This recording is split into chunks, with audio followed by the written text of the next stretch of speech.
Pinga Fogo. Em debate, os temas que interessam a opinião pública. Bom dia, está começando agora o nosso Pinga Fogo aqui no estúdio da Rádio Câmara FM.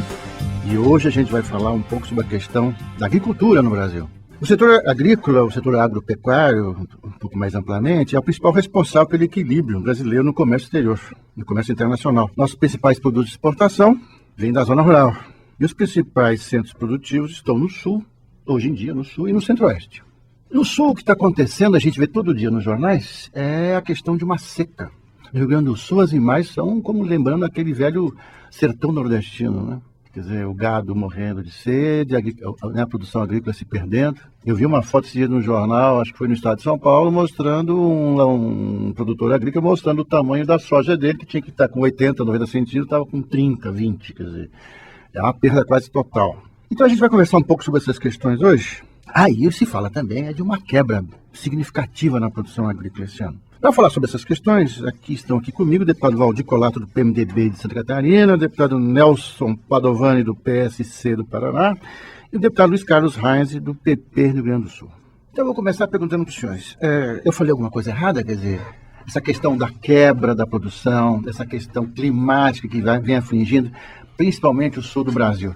É uma pena que a gente não tem ninguém aqui de Mato Grosso, nem de Tocantins, nem de Goiás, porque eles teriam talvez uma outra visão, né? Aqui eles não são afligidos por essa questão climática. Mas vamos começar. Deputado Colato, quer começar?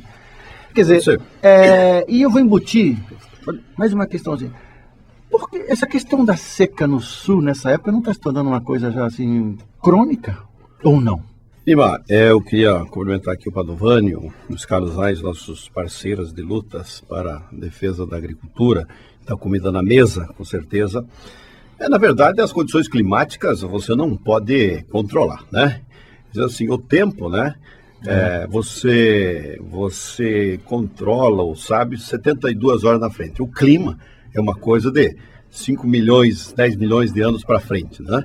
Então, às vezes, tem uns mitos aí que a floresta que cria a chuva, leva a chuva, traz a chuva. Na verdade... É o ninho, laninho. Agora nós estamos vendo aí que são correntes de ar marítimas, né? Que vêm quentes ou frias e que provocam a chuva ou não chuva, né? E nós temos lá um desvio, né, dessas correntes em Santa Catarina, Rio Grande do Sul e parte do Paraná, que está trazendo aí essa estiagem que realmente teve um prejuízo enorme na safra, né? E nós nos defrontamos agora até com problema de água, né, em Santa Catarina. Por outro lado, chove bastante no centro-oeste, no norte, até com excesso de chuva para a colheita, aqui prejudicando a colheita. Esse é o Brasil continental, de todos os climas, de todos os solos, de todas as atividades, todas as culturas, é por isso que o Brasil é fantástico. Em algum lugar do Brasil, 365 dias por ano chove e se planta. Né? Então, quando falta chuva de um lado, tem do outro, e esse é o equilíbrio da produção brasileira. Mas com certeza nós precisamos buscar uma solução. O Brasil ainda não resolveu a questão do seguro agrícola, né? É que você ter uma fábrica, né, sem cobertura, essa é a agricultura. Se chove, faz granizo ou alguma coisa, ele vai ser prejudicado e não tem garantia da sua atividade.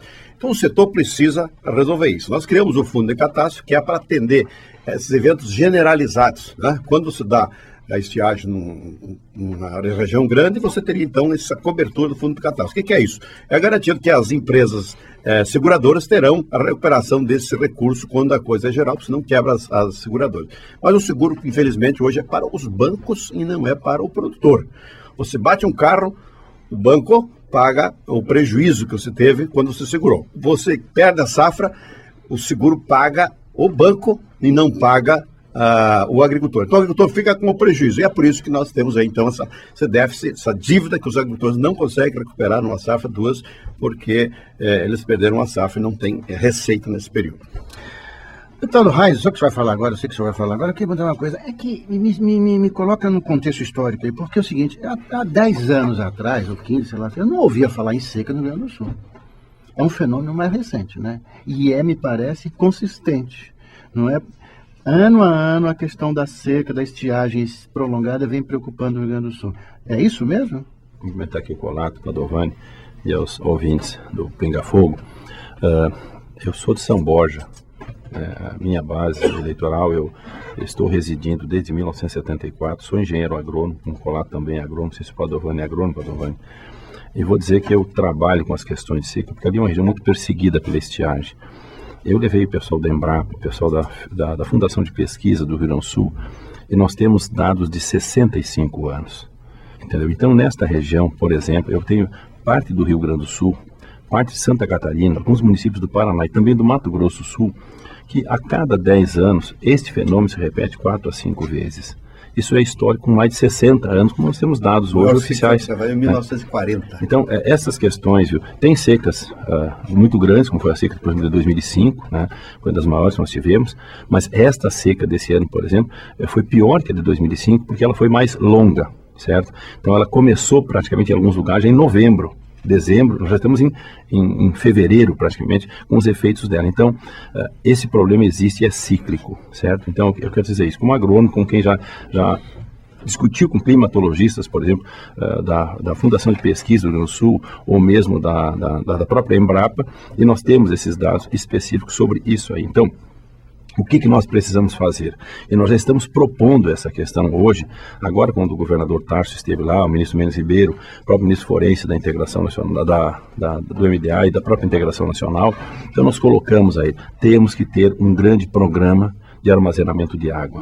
Veja, nós temos no Rio Grande do Sul, vou falar Rio Grande do Sul, Colato, padrão para falar em Paraná ou Santa Catarina, nós temos regime lá de 1.200, 1.300 milímetros de chuvas por ano. Isso é normal para nós, né? E veja que nós temos regiões nos Estados Unidos com 600, 700 milímetros e colhem mais do que nós. Por quê? Fizeram projetos de Estado. O governo daquele norte-americano, ou os governos dos estados, fizeram projetos para armazenamento d'água, por exemplo, né? E projetos de irrigação. Então, isso é que nós temos que dirigir, né? Programas dessa natureza, né, para podermos então armazenar água. Nem todas as propriedades do Rio Grande do Sul, ou de Santa Catarina, ou do Paraná, ou do Mato Grosso do Sul terão condições de armazenar água, mas todas que tiverem condições têm que fazer isso. Então a sugestão que nós deixamos aos 3 ministros, né, é para que nós criássemos um grande programa, Colato. E já estou discutindo esse assunto desde março, de dezembro passado, com o ministro Menes Ribeiro, né, como nós possamos fazer. E aqui vou te dar um dado, por exemplo, Inimar. No Rio Grande do Sul, não sei o caso do Paraná, nenhum deve ser igual ao Rio Grande do Sul. A questão mais crítica é que o Colato trabalha junto conosco na questão do Código Florestal. Hoje, muitos lugares para armazenar água estão em APP, Colato. Aí eu não posso fazer um açude porque está num APP. Tchê, eu quero fazer água, o que eu quero fazer, certo? Então, está provado que a água, por exemplo, né, tu vai melhorar as condições do próprio clima e do próprio solo, né? Então, isso aqui, se nós pudéssemos fazer. No Rio Grande do Sul, em 2001, tivemos uma seca semelhante. Pratini de Moraes era o ministro. Eu levei ele para a minha região. Eu já era deputado naquele momento. E apresentamos para ele, Colato, uma proposta. O senhor inclua uma linha de financiamento para pivô, equipamento de irrigação. Colocou, 2001. Sabe quantos mil hectares nós temos do Rio Grande do Sul de 2001 para cá? 70 mil hectares. No Brasil, 1 milhão de hectares. Por que só 70 mil hectares em 10 anos, praticamente? A dificuldade para licenciar, tu quer fazer um projeto de um açude, quando ele não é indeferido, tu leva 2 a 3 anos para tirar uma licença. Entendeu? Aí o produtor que vem renegociando dívida, como nós vamos falar daqui a pouquinho, ele não tem limite no banco para poder fazer um financiamento. E mais, o custo do equipamento é muito caro, certo? Então, nos Estados Unidos, no México, no Chile, eles subsidiam em 70% um equipamento desse. Aqui no Brasil, o produtor tem dificuldade para comprar um equipamento, quando consegue licenciar. Não tem limite para poder fazer o financiamento. Então, como é que ele vai resolver o problema crônico da estiagem? Aquilo existe. E tem água sobrando no inverno, que ele pode usar no verão. O deputado Reis fez essa observação que eu achei muito pertinente sobre essa questão, quer dizer, de armazenamento de água, açude, irrigação, não é? Nós temos água de rio, nós temos água de sangue, nós temos água de lagoa, de açude, captação da chuva. O deputado Colato tinha falado. E também água de subsolo. O deputado tinha falado essa questão, deputado Padovani, eu queria que o senhor se interessa por essa abordagem, é que ele tinha falado sobre essa questão de perda da safra. E quando ele estava falando sobre isso, né, do produtor perde a safra, e eu sei que esse é um assunto muito importante para os senhores aqui, me veio a imagem do industrial que tem uma fábrica, um chão de fábrica, um chão de produção, um chão de fábrica, e há um incêndio, ele perde tudo. Geralmente está segurado e ele tem a garantia, passada a perícia, de recuperar aquilo, né? Por que não existe na agricultura isso, hein? Quer dizer, não existe isso na agricultura? Isso é uma questão que eu quero perguntar. O deputado Colato falou que é o banco, então me Só explica existe melhor. a garantia do banco receber o que ele emprestou. E o agricultor fica com prejuízo. Você queria saber? O seguro Fala um pouco sobre o seguro para mim. O que o Colato quer dizer é que o seguro é para o banco, não para o produto. O banco não tem prejuízo. Exatamente, Neymar.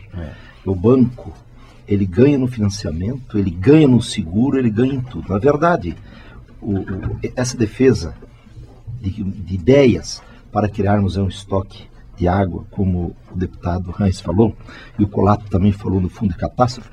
Olha, só falta regulamentar o fundo de catástrofe, aí no tempo do Lula.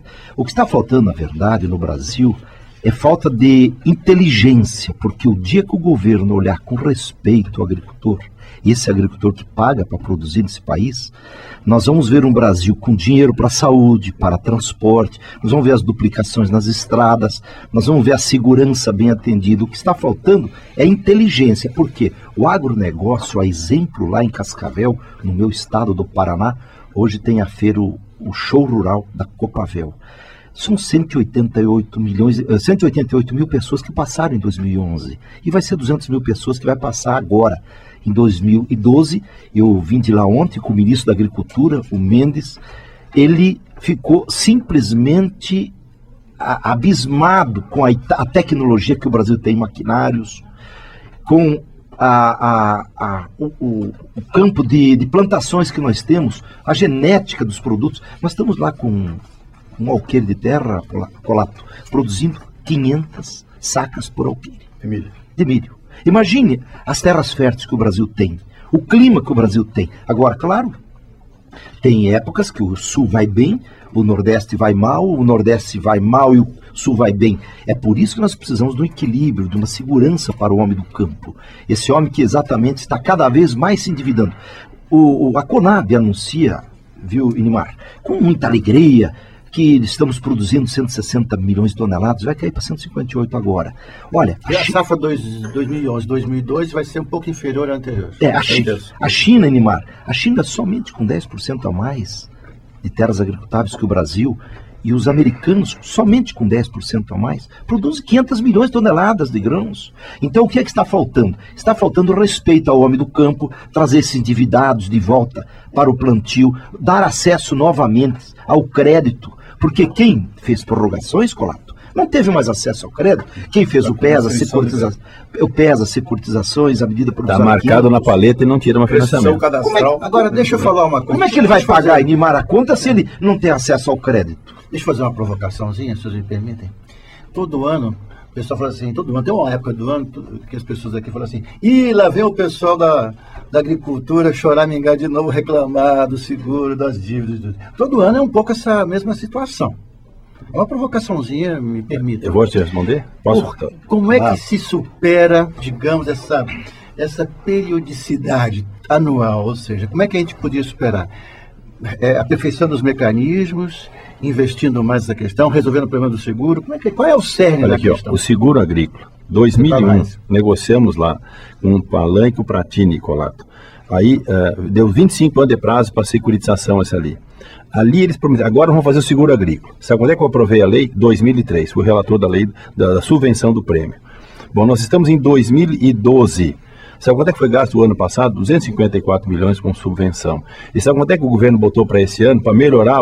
Botou 174. Quer dizer, diminuiu em 70 milhões e eu só tenho 10 milhões de hectares segurados hoje. Quer dizer, e um seguro, como está dizendo o Padovani aqui, o que é o lado, parcial. É um seguro para o banco, não é um seguro para o produtor. Veja, então o Brasil que tem 70 milhões de hectares com grãos, com frutas, com cana, tudo, só tem 10 milhões de hectares, parcialmente. Então, aqui como é uma o seguinte, atividade de alto risco, só para complementar? tem que ter seguro. O seguro é muito caro. Eu queria explicar para o nosso ouvinte. Nosso ouvinte está lá no seu carro ou está em casa, eu queria explicar bem. Quer dizer, a questão é a seguinte: a pessoa que trabalha na terra, ela está sujeita às intempéries, às questões de variações climáticas. Então, ela pode, num ano, ter uma produção ótima, conseguir recuperar, reciclar seu equipamento, comprar semente, fazer. No ano seguinte, ela pode sofrer, digamos, com as injunções climáticas e pode perder toda a safra e aí fica cheio de dívida. Nós estamos falando disso. Porque não tem seguro. Muito bem. Quando vocês falaram de seguro aqui, o deputado Padovani falou claramente, vocês falaram aqui com muita clareza, quer dizer, nos casos do seguro, o banco não leva prejuízo, porque ele emprestou para o agricultor, então o governo faz o ressarcimento ao banco, mas não ao agricultor. Exatamente. Como é que a gente resolveria isso? Quer dizer, é possível um seguro diretamente para o agricultor? É possível tem o isso? seguro. Tecnicamente é possível? Deixa eu só te explicar uma outra coisa importante. O governo agora, quando resolveu financiar casa própria, Colato, quando resolveu financiar automóvel, máquinas agrícolas, Colato, ele fez um fundo. O governo botou um fundo porque garantiu quem, padrão? Tu vende máquina. Ele garantiu a indústria que vendeu a máquina, garantiu o banco que financiou a máquina e garantiu. O produtor depois se vira, certo? E garantiu a casa também. Então tem um fundo para isso. A microempresa também um fundo para emprestar isso aqui. Quem não pagar, o fundo cobre. O fundo cobre. Agora, não botou um fundo, que o Micheleto foi o relator, não botou dinheiro no fundo de catástrofe, por exemplo. Então, veja, então são projetos capengas, que nós estamos trabalhando desde 2001, nós estamos em 2012, certo? Já quebramos o monopólio do IRB, foi um outro problema, entrou a resseguradora. Agora, a sociedade brasileira, o próprio governo tem que entender, eu segurar um automóvel, eu segurar uma casa, é um seguro fácil, qualquer seguradora faz isso aqui. Agora, segurar a agricultura, é uma atividade de alto risco, tem que ter o poder público entrando no processo para dividir os riscos com o agricultor. Senão ele vê uma maravilha, como o Padovani vê lá, e aquilo é uma parte do Brasil. Se o Colato agora fala, por exemplo, lá no Bairro Mágico, ok, aquilo é uma parte do Brasil. Nós estamos falando hoje, para ter uma ideia, nós temos aqui 3 milhões de produtores rurais que vivem miseravelmente. Os caras não tiram para comer de cima do seu proprietário. Vejam o absurdo que é isso, né? Nós vemos uma agricultura, eu fui lá na Copavel, cumprimentar aqui a direção, o Rizardi, lá, meu colega de Santa Maria, da universidade lá. Então aquilo é um show, realmente é um show rural. É o melhor da América Latina, não é do Brasil, né? A melhor exposição que tem, são colegas nossos que fazem aquilo lá. Mas agora, o que falta nisso aqui? Falta especificamente vontade política de dizer, eu tenho que proteger esse produtor rural e o governo entender essas questões. O deputado Colato quer falar alguma coisa? Não, assim, porque eu queria dizer que a agricultura é a atividade de maior risco que existe. E é por isso que nós criamos o Fundo de Catástrofe. O governo põe 4 bilhões nesse Fundo de Catástrofe em títulos. Foi criado o Fundo de Catástrofe. Foi criado. Já está